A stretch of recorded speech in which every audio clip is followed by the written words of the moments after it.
on YouTube. Just a sec. Okay, and we're live now. Good morning, everybody, and welcome to another episode of the Crypto Hour. Today it's will be a micro-heavy day, as there has been a lot of things going on in the markets that you probably be aware of. An intervention by most central banks. They're setting a new level of interest rates. So let's go and have a look at what is this, what has been happening in the past week, and let's start, as I say, with the crypto news. Good morning, Paul and Jonathan, and team. Okay, let me share my screen. Okay, now first of all, let's have a very quick look at the economic calendar. Okay, so the three main things this week, or four, I should say. It started on Tuesday with the Australian Central Bank setting new interest rates, and it was as expected, up by 0.25%, 25 basis points. And then this is news about the US. First of all, on Tuesday, it was the jobs opening. So there's quite a few news this week about jobs in the US, and it kind of shows a picture of fairly, at the moment at least, fairly strong job growth. So although we are in a downturn in the economy, the jobs are kept up, and they paint a different pictures from the government figures. Now, so this is kind of like another announcement that was going to come later on today, but this is something that precedes it by a couple of days. The main announcement will be, as you can see here, today at 12:30 in the UK, so 7:30 in the US, the non-farm employment change. But the expectations are, if anything, to go by the ADP non-farm employment change that precedes it by a couple of days, is that the number is going to be much higher than expected, which again is strong. It shows us a buoyant job market at the moment. Now, this is the main things that we everybody was waiting for, and not so much. I mean, everybody was expecting interest rates to go up by 0.75 of a percentage point, and so they did. Okay, so no surprise there. But what everybody pays attention to when there are these announcements, generally this is kind of telegraphed before, so many people know what's coming. But it's these two things, like the statement and the press conference. Okay, and we'll talk about that in a second. And so it listens to, in particular, first of all, the statement, but more important than that, actually, to the chair, which is Jerome Powell, the chair of the Fed, and listening to exactly they bisect everything that he says and listen to every word that he says to see if there's a change in policy coming forward. And the other big announcement in the week was, again, the same kind of announcement from the UK. And we had, again, in the UK, the highest interest rate hike since the 80s. So 3/4, the same as in the US, so 75 basis points from 2.25 to 3%. And again, this is, the highest it's been for a while, since before 2008. And there was we're starting to see the first disagreements. Although it says 900 here, these are the votes of the Monetary Policy Committee. There were seven members voted for 0.75% hike, but one wanted a 0.5 point hike and one wanted a 0.25 point. So there's starting to be now dissenting voices within the committee on how they will look at this going forward. Now, going back to the press conference. Okay, first of all, the statement seemed to indicate that there is going to be kind of like a slowdown in the rate of interest rate hikes in the near future. But the actual press conference And Jerome Powell's statement actually says something completely, I'm not saying completely different, but a lot harder than the statement let us believe. Okay, and there's three things that I picked up from it that I would like to read to you, and so that we understand exactly what their stance is. The first is what he said is that it's very primitive to think about a pause in an interest rate hiking cycle. Okay, so that goes together with what you said before. They say basically that they keep going until inflation is under control, and this is like the main thing that they are fighting. And inflation numbers, you know, are still proving resilient. You know, now one of the things to understand as well is that, you know, they've kind of like got quite a crude tool to control inflation with the interest rate hike. So sort of like they are looking at what's already happened in the economy in a way. So it's they're looking at let's say backwards looking lagging indicators to tell them what to do in the future. So it's almost like you're driving your car, almost like looking at your back rear view mirror instead of seeing what's coming in front of you. And the other thing is that, you know, how is this likely to control inflation? Okay, and this is, we got to get kind of like ask ourselves, what is inflation coming from? And the main reason why inflation is so high at the moment in across the world is the you know, cost of energy. You know, now whether they're going to increase the interest rates or not, this is not likely to have a great effect on energy prices, and especially while the war in Ukraine is going on. So, and there is kind of like the high demand for fuel all across the world. So not only, you know, the Europe can't use the let's say the gas that was coming from Russia before, but also as well there is a biggest demand for gas to be liquefied and shipped to Europe and to other countries to use instead of using the one that is mined kind of like locally.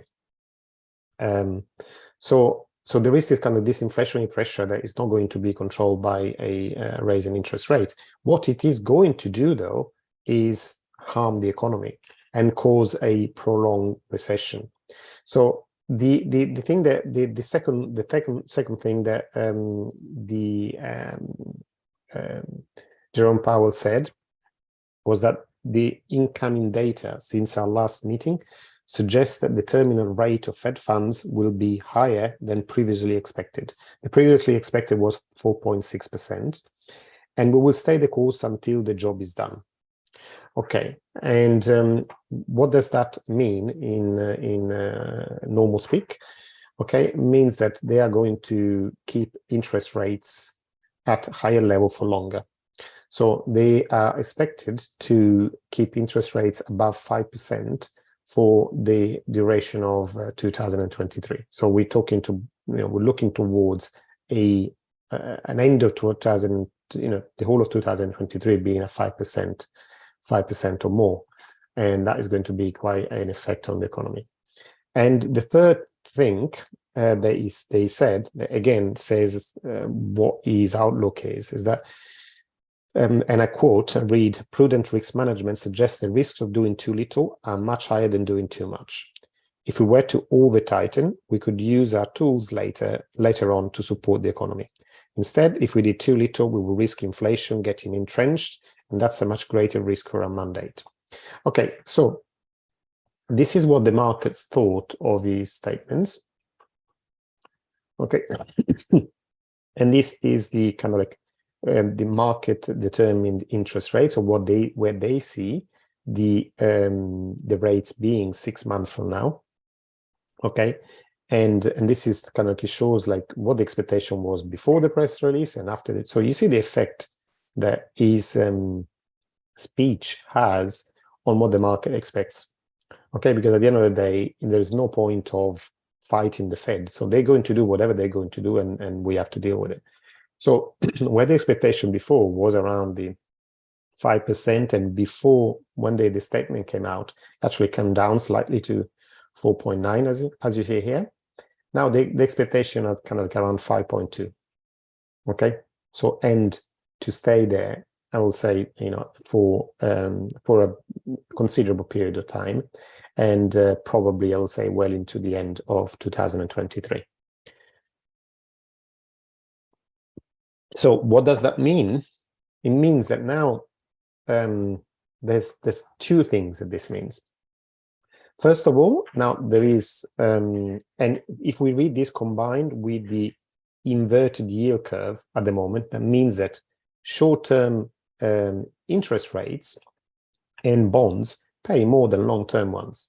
So what this is making possible now is making possible for people to invest in other short-term bonds or money market funds, which are not as liquid as bank accounts, but or bank deposits, but they're very, very close to it because they're very heavily traded, so they're very easy to get your hands on your money. So people can safely invest at about 4%. Okay.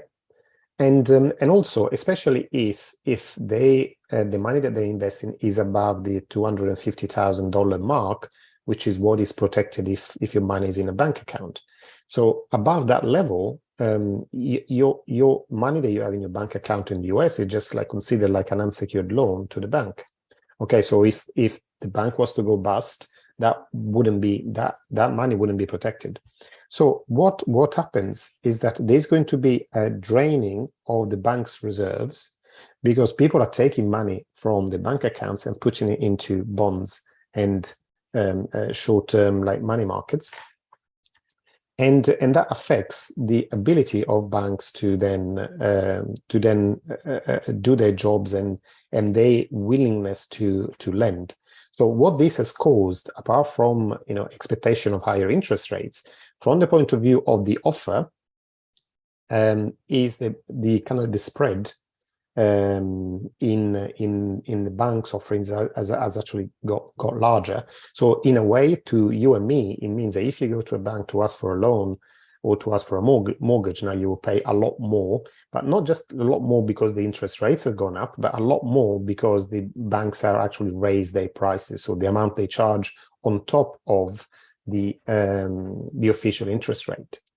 Okay, and these are kind of the effects on these announcements now, because it's a large, as I said, large capitals will be moved into riskless, because at the moment, while this is going on, what's the kind of a background for an investor is to at the moment to stay away from risk assets. Okay, so if we look at this and this kind of a backdrop and what's happened here, and what also the governor of the Bank of England saying that they know that this is going to cause a recession, it's probably going to be like a very hard one as well. So, and they're going willingly into that. Okay, so they are causing kind of economic chaos at the moment, and they're perfectly aware of that, and they're willing to go through it to control inflation. Now let's look at it a little bit in a chart, pricing chart, and I am marked here. This is the moment, this blue cross is the time of the announcement, okay, of the Jerome Powell speech, which was on Wednesday at 6 p.m. in the UK. So that would be like 1 o'clock in the US. And this is the price of Bitcoin, which is interesting. So I will starting from there. So we see how crypto has reacted to this, and kind of like in a way has reacted in a positive way, as it should, because remember that the monetary policy of crypto is completely different from the monetary policy of the US dollar. But if we look at the other thing, so how has the US dollar reacted to that? And we'll put the US dollar, the DXY, which is the US dollar index. And you can see they obviously, because they know that the interest rates are going up, so there's more reason for people to hold US dollars, because they get a higher yield, and so the dollar index again has gone up since the announcement. And let's also plot the stock market. so the S&P 500, and see how that has reacted to the announcement. So you can see that initially, so this is, you can't really see on here, I think on this color, but this candle here, when the announcement came in, it was a huge candle. So it went from 20,100 to 20,800, within the hour. And you can see also the next one as well, very so high volatility here. And you can see in the stock market as well. So it went from up here to down here within an hour. Okay, so a movement of almost 4%. And again, it kept dropping, can drop in afterwards. So the interesting thing to see, though, is the difference in reaction of the stock market and Bitcoin price. Because this is something like, and look at this, maybe look even a little bit, this is only a 1 hour chart, but look at the slight difference in the, here, in stock market chart and Bitcoin chart. So in some places obviously follows the same pattern. There's still a correlation between the stock market and Bitcoin, but it's starting to show the first signs of divergence. And you see clearly here, like one is going up and the other one goes down. Okay, because for the kind of a different structure of the two monetary policies and the effect they have. But generally speaking, something that will affect both the share market and Bitcoin, this kind of stance by pretty much, so by the US adopting a certain stance is almost forces the other central banks to follow and to show similar increase in interest rates. Otherwise, their bonds will not be, they wouldn't be able to sell their bonds internationally, as people would prefer to invest in a currency that gives them a higher yield and also is considered strong. So it forces then, all the other countries across the world, so the European, the euro area, as we've seen the pound, I was seeing this week, the Australia, and all major economies to follow the lead of the US. Okay, but now let's have a look at then what is really happening in crypto, and what this could be meaning for the future of cryptocurrency in general. And by the way, this week we had two other news, is that we had both Nigeria and India launching the central bank digital currency, and they haven't really, so far they haven't done very well. They've been completely ignored in Nigeria. I haven't read too much about India yet, but decent, they're not attracting the attention, let's put it that way, of the general population so far, any attempts that there has been of launching CBDCs. Okay, let's have a look at what's happening behind the scenes and why we can see an increased interest in crypto, whatever the prices are telling you here. So prices and activity in the background is not the same, okay? We're talking about Fidelity, one of the biggest fund managers in the world. Now they started offering Bitcoin and Ethereum trading to their VIP customers. Now they are opened this to the retail investors as well. So anybody that has a Fidelity account can now trade Bitcoin and Ethereum as well. And this is not a small thing. Okay, so they manage 4.5 trillion in assets. Okay, so they have they have allowed this wait list for users to trade both assets, and they have got 34 million investors. Okay, these are not numbers to ignore. It doesn't really matter if only a small percentage of those investors will actually do it or not. The fact is that now there's an easy access to doing so. So we are talking about more users that are coming to crypto, and because just think about it. Many people will still find an obstacle to use wallets or use a cryptocurrency exchange or something like this. But they have got their money in their Fidelity already. So it's kind of like 90% of the job is done, and now it just saying, oh, if they want to buy some Bitcoin, it's just like literally a couple of clicks, and it makes the process a lot easier for the people that may be not trusting themselves with doing more complicated, taking more complicated steps to accept, to be able to then invest in crypto. Now, other things to take a note of, and although the market, and sorry, let's go back to the chart for a second. Let me just show you a daily. So as you can see, nothing major has happened in Bitcoin and the crypto markets in the past 3 months, from mid-June.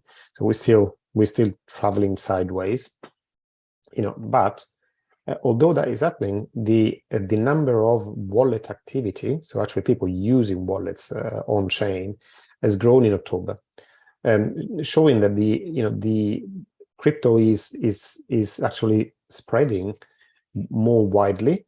Kind of more people are using actually crypto in decentralized crypto wallets, and so it can be seen as a sign of renewed interest in crypto. I'm talking about 7% growth, which is quite significant. Now, part of this may have been connected to Lido, which is a Ethereum staking platform. They are integrated into Arbitrum and Optimism, which are layer 2 solutions for Ethereum. And so there was a large increase in wallets, 500% and 83% on these two, Arbitrum and Optimism. That can be, responsible for part of that increased number of wallets, but still it's a positive metric that is going on in the background. Now, if everybody's talking crypto down, why JP Morgan is actually using it to enable the cross-border transactions. Okay, and this is on the 2nd of November, so still very fresh. They completed its first ever decentralized finance on blockchain cross-border transaction. So there's this Project Guardian initiated by Singapore's central bank. And this transaction was completed on Polygon using Aave's, a modified version of Aave's smart contract code. So this is involved tokenized deposit of Singapore dollars and Japanese yen. So they tokenized Singapore dollars and Japanese yen and transferred them across border. So you can see how easier it is, rather than having to, transact bank to bank, going through. By the way, if you don't know, if you haven't worked in banking before, the way it works is generally it's just a smaller bank will have to access a regional bank. Let's say you have your money with a building society in the UK somewhere. So the building society would have to actually go to a regional bank that they got an agreement with, and the regional bank will go to a national bank. Okay, the national bank then will contact the other national bank in the country where you want to transfer the money, and then that one will then, transfer the money to the end bank that you want to transfer it to. So you can see all the steps that are needed in a traditional transaction, and everybody takes some fees along the way. So you can see the attraction of doing something like this, where once you tokenize your assets, in this case where yen and Singapore dollars, can be transferred in a matter of seconds, instead of waiting traditionally 3-4 days for your assets to get to another country, at least. And obviously the more steps there are, the more complicated this process is. Now, this is something that I would like to bring to your attention. So this is for those of you that know, the Boston Consulting Group is a huge management consulting firm. They partner with the Singapore-based private market exchange ADDX to create this report to examine this total size of tokenized assets that are at the moment illiquid. including real estate and natural resources. And they concluded that this market could actually reach 16.1 trillion by 2030. So we are, 8 years away? And just think about it at the moment. And so that I'm telling you, where are we now today? Today, we are at 1 trillion. Okay, so this is what big analysis firms are expecting. So a growth of the whole market. So generally, so just look at this. This, by the way, it just is going to be just part of the market. It's not going to be the whole crypto market is worth 16 trillion. Just the tokenized assets part of it. Okay, which is going to be one part of the crypto market plus, another lot of things. So a minimum of 16 trillion from the 1 trillion where we are today. So multiply whatever, the price of anything really, a lot of things in crypto by 16, and you might come to what you could expect to see in 8 years' time. And now this is one thing, but the report stated this was a highly conservative forecast, and that in a best case scenario, the tokenization of global liquid assets could reach 68 trillion. Okay, so it's probably going to be somewhere in between. Okay, 68 trillion would be kind of like a wild expectation, but something, it could get into the 20s, for example. Okay, and this is, again, and these are not crypto people that are telling you these things. Okay, these are renowned, well-known consultancy firms like Boston Consulting Group, which has been a well-known name for decades. So it's interesting when outside of crypto you start getting these announcements. Other news: MoneyGram. MoneyGram, those of you that remember the name, enables Bitcoin, Ethereum, and Litecoin trading on app. Okay, again, bringing new users to crypto. I'm not saying it's not something that's going to change the world of crypto, but again, any application that has an enormous number of users and enabling the possibility to trade in crypto means bring new users to crypto, people that maybe haven't done this before. Okay, moving on.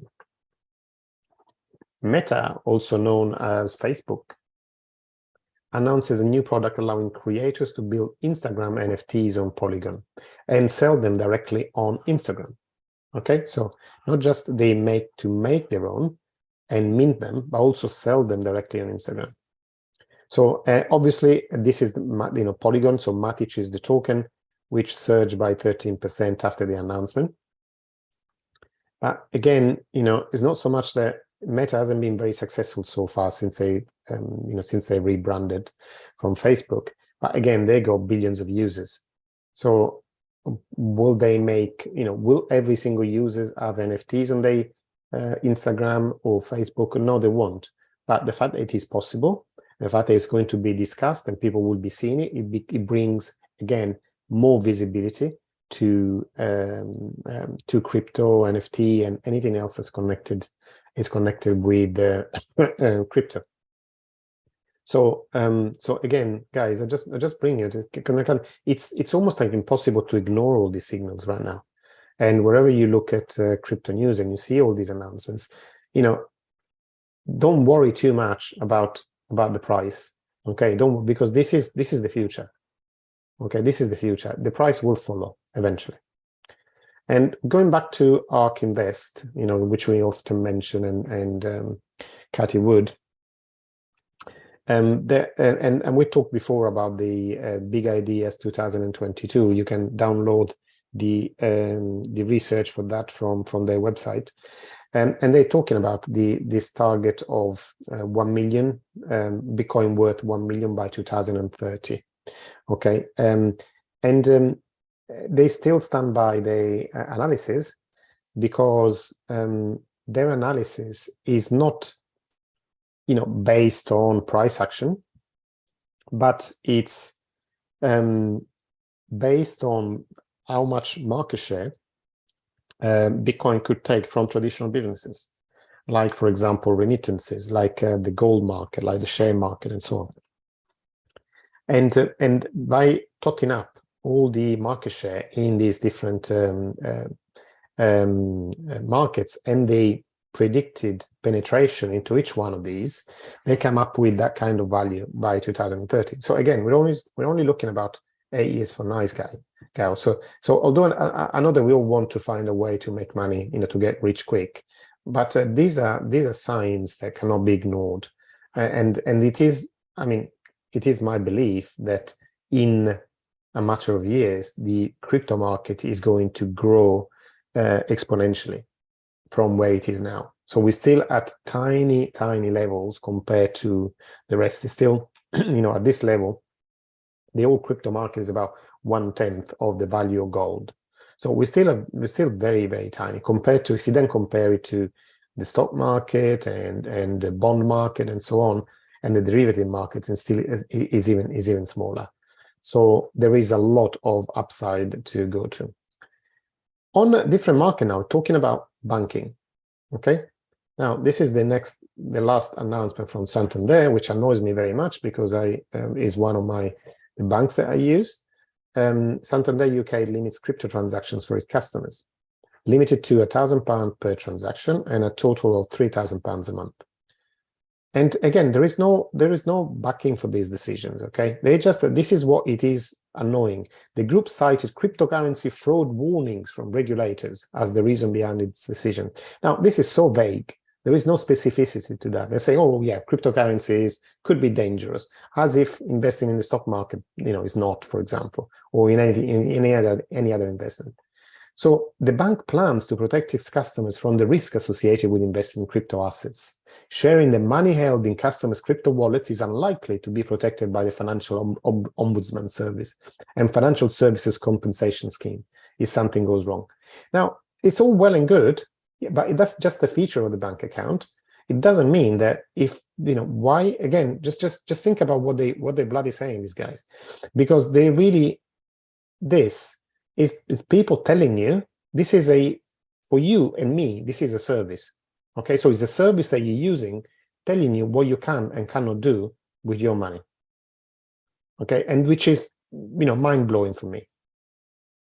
Okay, so it's really, really annoying, and more banks in the UK are going towards this decision, and we're having growing problems in transferring money from our bank accounts to crypto exchanges like Bitcoin and Kraken because of this. And every time I have to do a transfer is kind of like a real hassle. Okay, now it's not a hassle when you want to transfer the money the other way around. Obviously, they always take your money. They always take your money coming from a crypto exchange, but sending it on there, it's another story.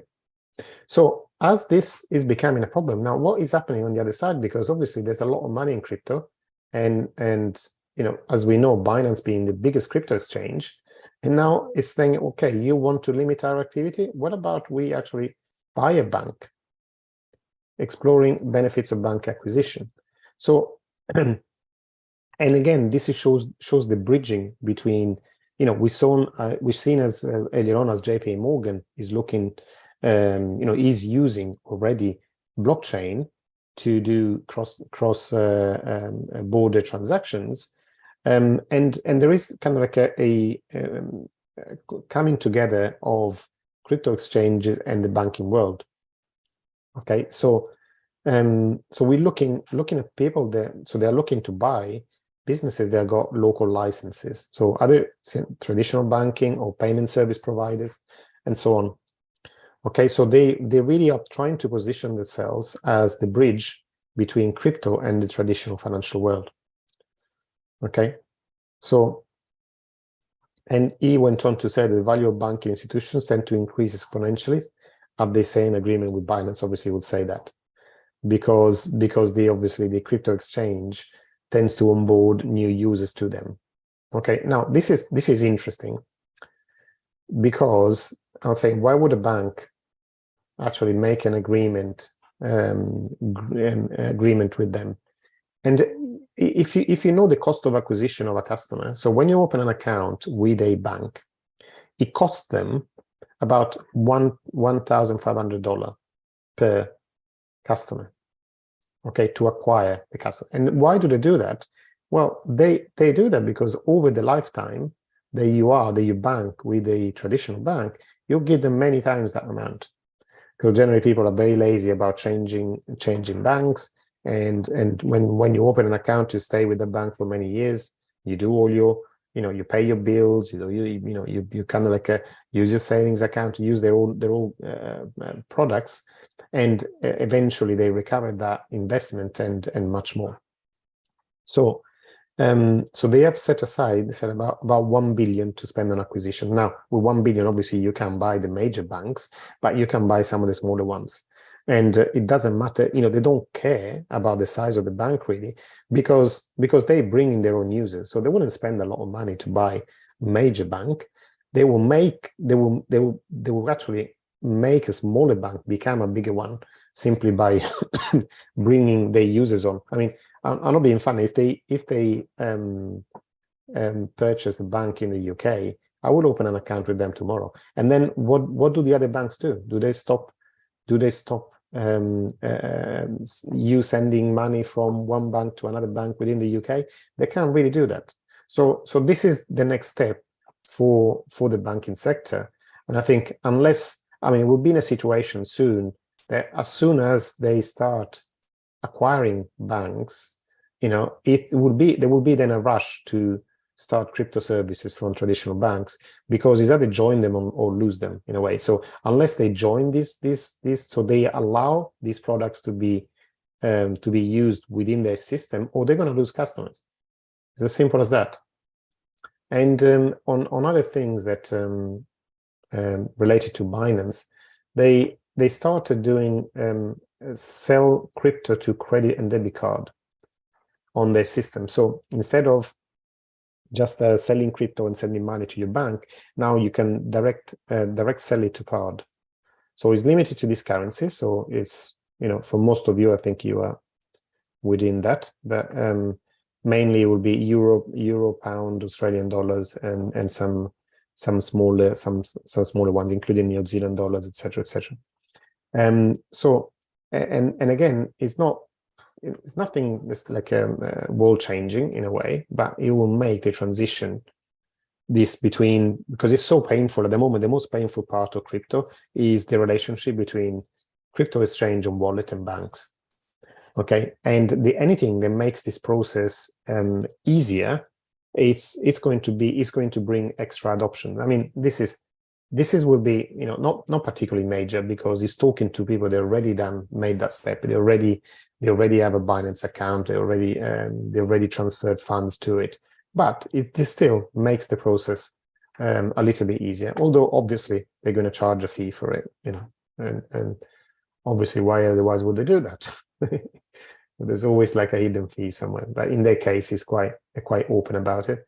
So 1.1% for euro or GBP. Okay, what time is it now? Okay, we've got 20 minutes. I've just got a couple more things to show you.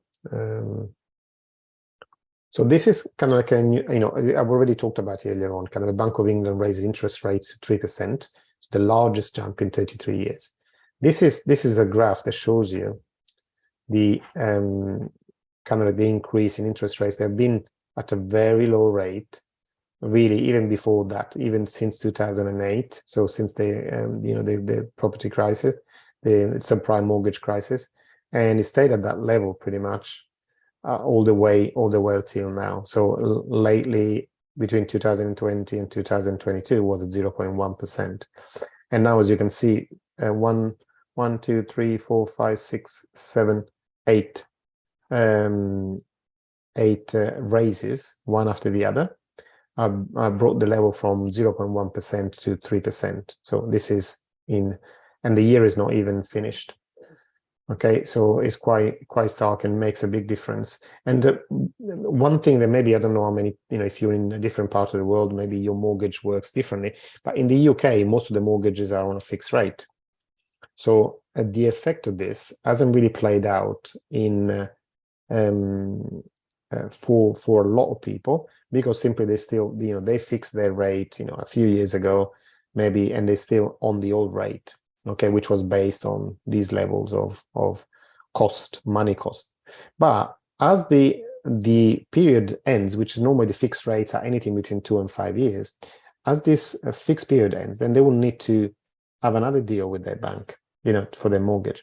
And they will see now an increase in cost, which is substantial. So we're talking about, hundreds, if not thousands of pounds more for to just refinance the same mortgage. So the pain of this will be felt in months to come. And there is a huge batch of mortgages that needs refinancing in January. So here we'll see there's going to be some real pain, and we are getting to the point where some people will not be able to service their mortgage, so to pay the interest on the mortgage, and this might then play out with a kind of like mini crisis in the property market too, and prices coming down. Obviously, because of this, because there are more properties that need to be sold or repossessed by the banks and so on. Now, here's what we said before. Inflation is too high. It is well above our 2% target. Yes, it is 10.1% right now and expected to get to 11%. Now, but they know all this, okay? And here they say, first of all, people have got used to cheap money being readily available, and lifestyle have changed as a consequence. The music is now stopping and people will be facing a new reality. The struggle will get worse for things like first-time buyers trying to get a mortgage. It's becoming a dire situation when people get into the property ladder. Now, this is the reaction to the interest rate hike on the markets, and you can see immediately there was a different effect when the United States raised interest rates. This is the effect on the pound instead. So the strength of the dollar went up after the announcement. In the UK, instead, the strength of the pounds went down. But the one thing within this backdrop, I would say the interest in crypto has been going up by a lot. So trading volumes went up by over 1,000% in September. This is in pounds. Okay, so it's interesting as recently this was announced at the Bitcoin Collective Conference. And it's nice to see that there are some members of parliaments now that were present as well, and they got such a thing now as a digital assets or party parliamentary group. They are discussing cryptocurrencies now. So the recession is already underway in the UK, but this could be, and by the words of the governor of the Bank of England itself, could be a lot harder than people expect. Okay, so this is what we got to kind of like look forward to. And this is something else that is coming in Europe. Obviously, it's not so much affecting the UK now that it's out of after Brexit. But Europe was expected to have a vote on the regulation of digital assets. But this legislation will be voted on in February,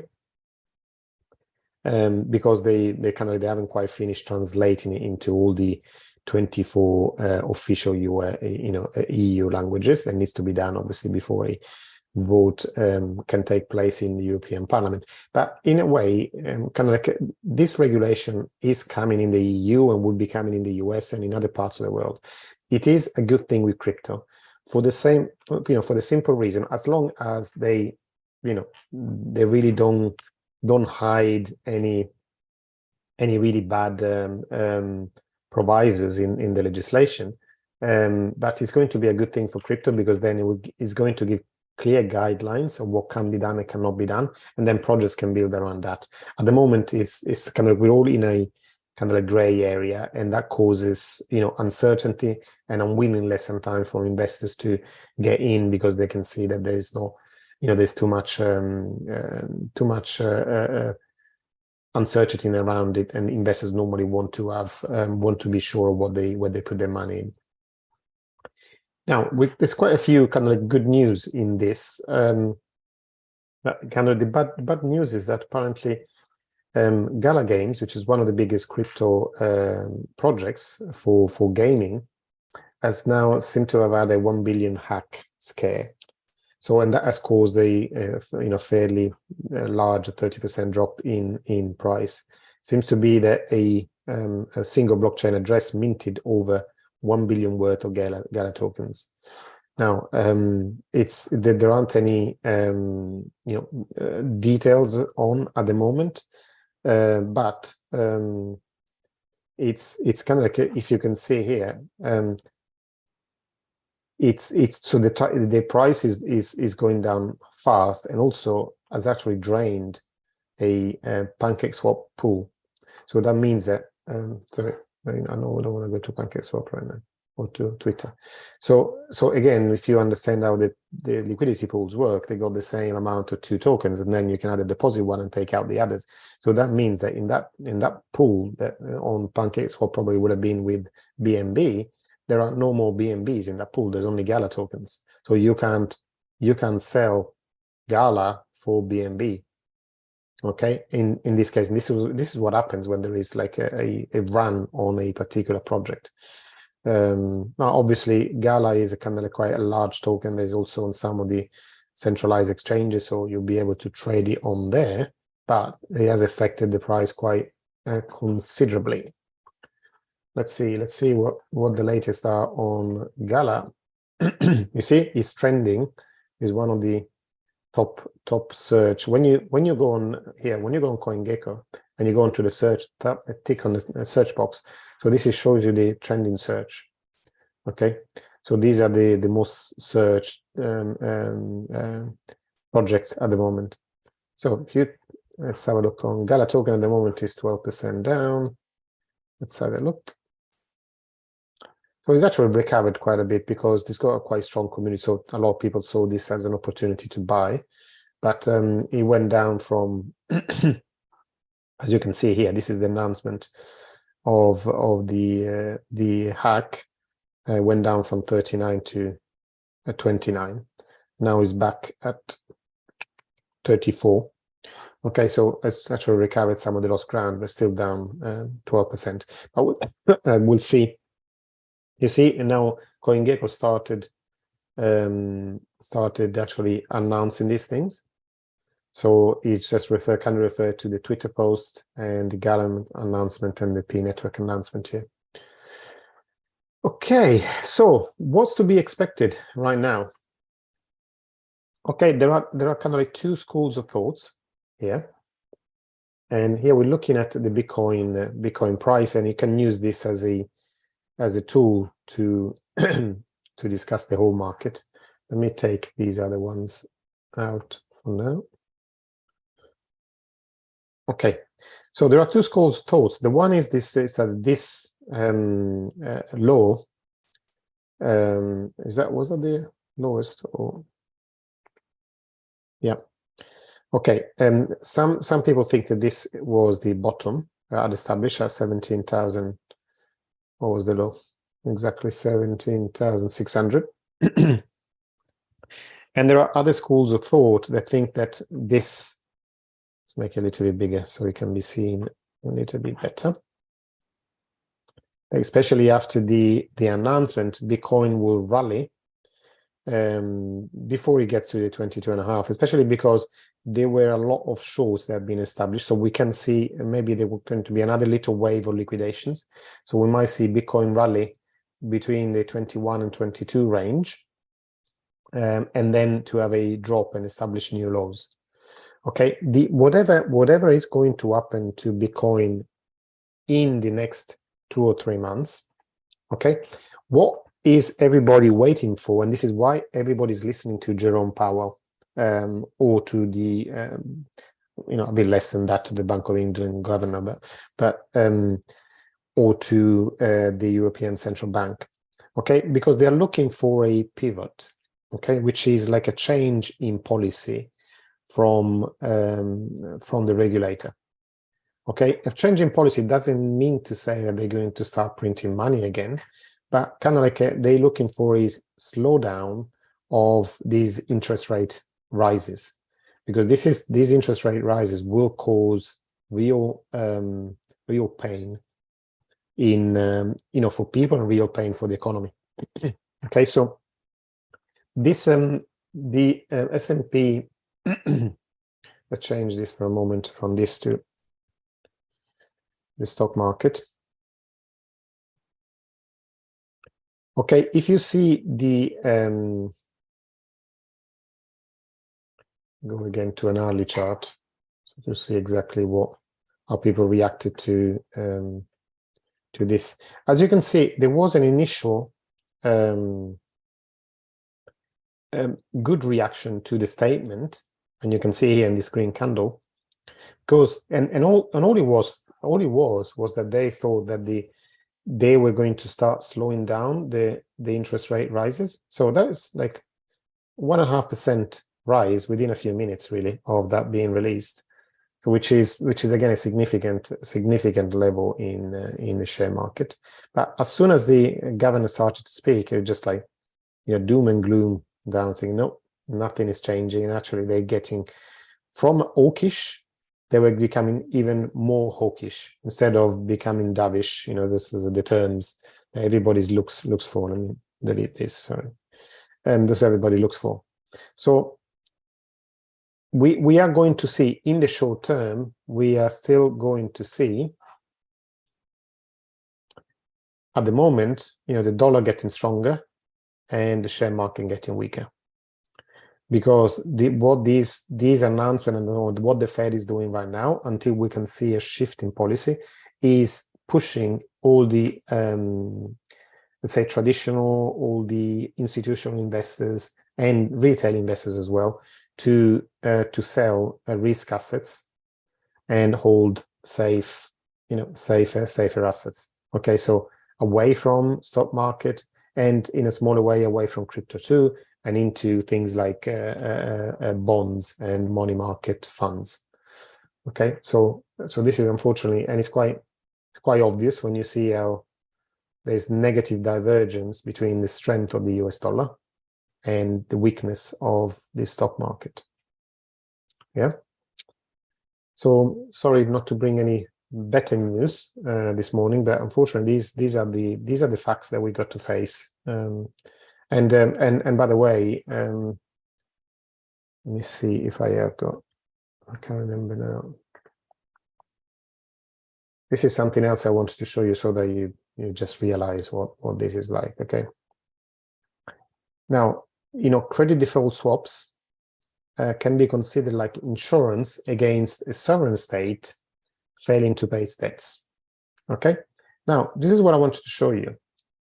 This is the increase in the last 6 months of the cost of insuring against a sovereign debt default, credit default. Okay, and look at this. Why do you think people will pay more to get insurance against a default? Because there is a real chance that something like this may happen. And although if you can see this column here, sorry, I can't do that. I can just highlight that. But this column here, it's the probability that a certain countries may default. Okay, and although it's kind of like still quite small for most countries, like below 1%, we can see that we start seeing in Europe, Spain, Portugal, Italy, Greece, being above the 2% mark here. Okay, so this is a real potential, because you start having, 100 countries that got a 1% chance of defaulting. That means at least one of them will. Okay, and the effect that it has, the cascade effect on all the others, it's significant. Turkey, 10% chance. Egypt, 20%. Russia, I mean, it's okay. They just forget about Russia at the moment. This is a technical default, but it's, it shows you how much they have to pay for. So all the higher this number, really, the more they have to pay for getting this insurance. And these are the prices, basically, the prices of the credit default swaps. And you can see here, they ranked in terms of the safest countries considered Denmark. So at the moment, there's only 1, 2, 3, 4, kind of like 5, 6 countries with the AAA rating. Even some of these, like Canada, for example, I've got had increases of 137% in the price of the insurance. Okay, Germany plus 100%, UK plus 173%. I mean, this is, it's kind of like, this is the one you can see this green number. This is probably since they got rid of Liz Truss, and now the new prime minister is in place. That At least it's a little bit more reasonable.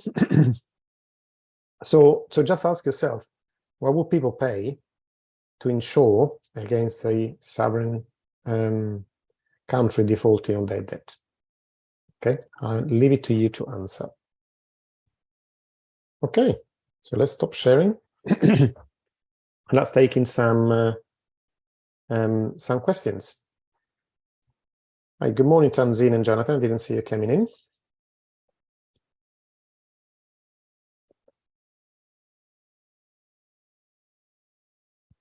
Hi, Jonathan. Nice to see your camera working. Morning. Okay, do you want any reports from the Cardano world? Everyone's head down, building still, not looking at the markets. Good, no, good stuff. But by the way, I mean, I know that you're all, you all know Jonathan by now. Jonathan runs a Cardano session live on Discord, which he will post here now in a second in the chat box. So if you haven't been on one of those before, I highly recommend it as well, because as you know, Cardano is one of my favorite projects, and I do think that it's going to grow as soon as people realize what it really means being in crypto. And I think that what is going to appear more important later on as crypto becomes more mainstream is the importance of two things, which are security and decentralization.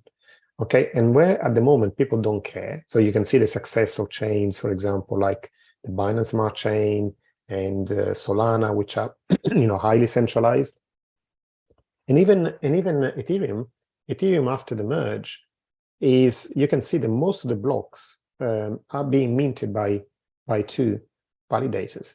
So it's not decentralized anymore, and it was one of the things that they prided themselves on being very strong on. At the moment, they're not, because proof of stake is not easy.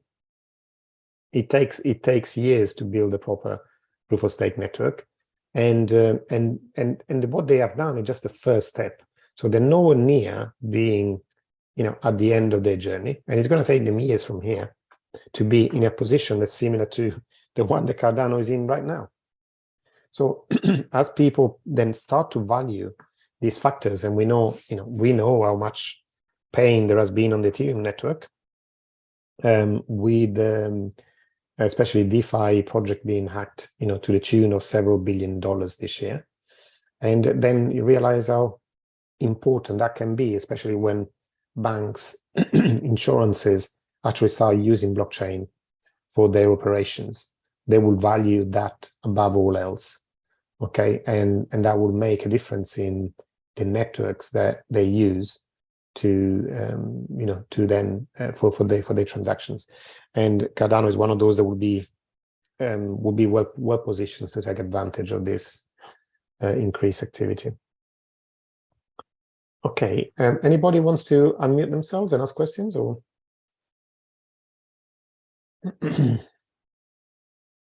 No, everybody happy with everything right now?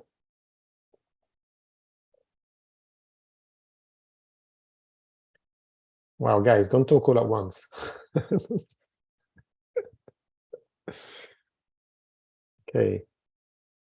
Okay, guys, if there are no questions, then we come to 9 o'clock. So I'm going to close the session.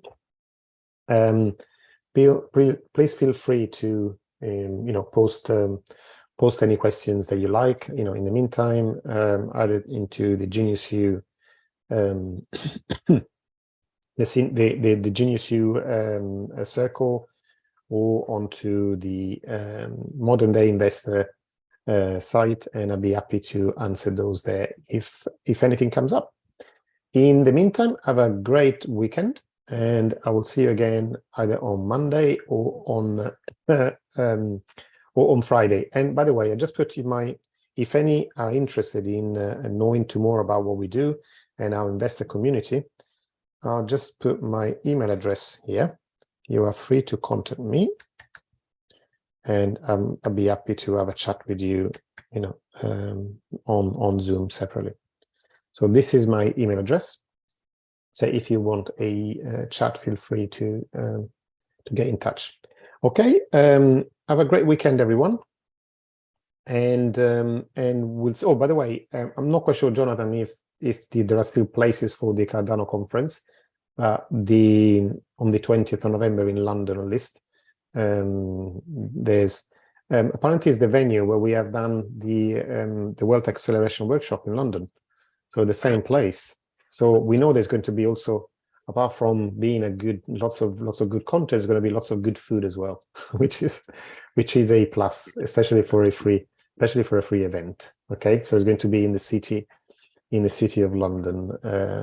And if you can get a ticket, luckily I've managed to get one. If you can get a ticket, it's free.